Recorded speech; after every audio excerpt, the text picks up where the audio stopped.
Hi, this is Jay from paulpolito.com, and welcome to the third installment of our screencast series about Linux system architecture.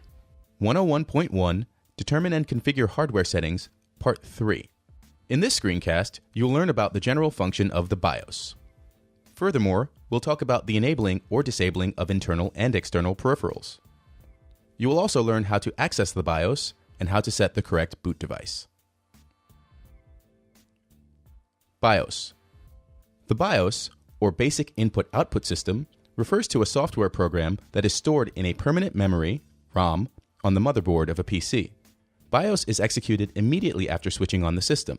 The BIOS software, also known as firmware, fits exactly to the actual motherboard and is therefore not simply interchangeable. One of the BIOS tasks is to initialize all the existing hardware of a PC and then to start the operating system. Initializing of the hardware is done by POST, which stands for Power On Self-Test. Accessing the BIOS. Each BIOS provides the ability to change certain settings on the hardware. To make these adjustments, we must first enter the BIOS itself. Each BIOS manufacturer uses different key combinations for this purpose.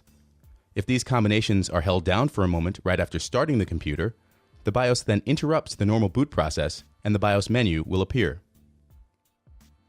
Commonly used keys or key combinations to access the BIOS are Delete, Escape, F1, F2, F10. Here's a tip. Just after the start of the system, you will often see a small message on the screen that shows you the exact key combination to access your BIOS.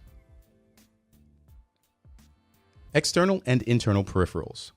Due to the fact that there are many different BIOS versions, and also a lot of different BIOS manufacturers, we can give here only a brief overview of general BIOS settings. Here are the most important BIOS settings for system components and external and internal peripherals. Set the date and time, settings on the keyboard, serial and parallel ports, set system speaker to active or inactive, settings on the graphics card, disk settings, settings on the CPU, configuration of memory, also called RAM, error handling in case of defective or non-existing hardware, set a BIOS password, which can prevent unauthorized access to a computer.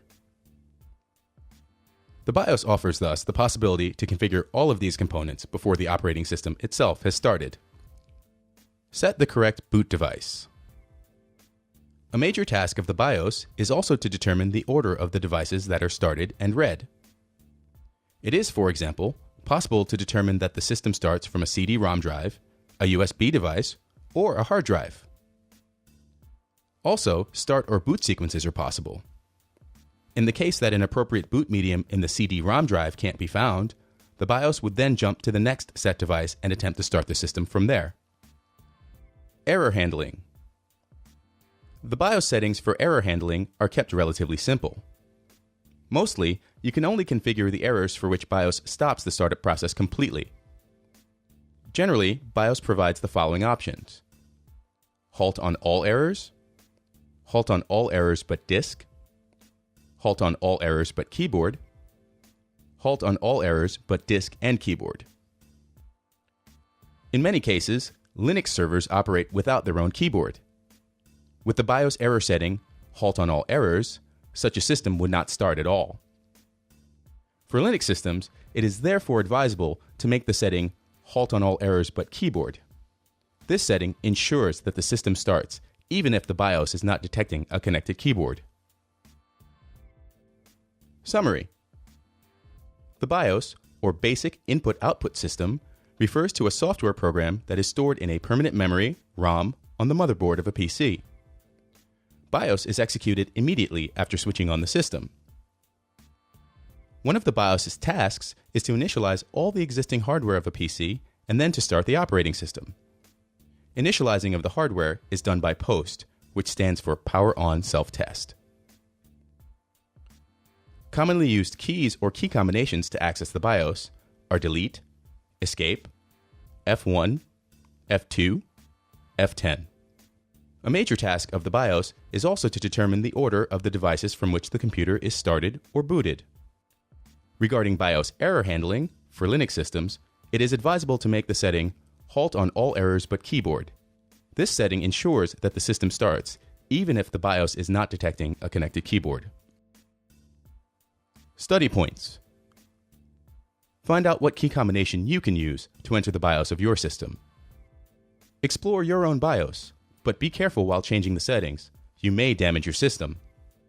Try out the BIOS settings, halt on all errors, and halt on all errors but keyboard. Boot the system from different devices, for example, from the CD-ROM drive and the hard drive. This is Jay from paulpolito.com, and thanks for watching this installment of our screencast series about Linux system architecture. Until next time.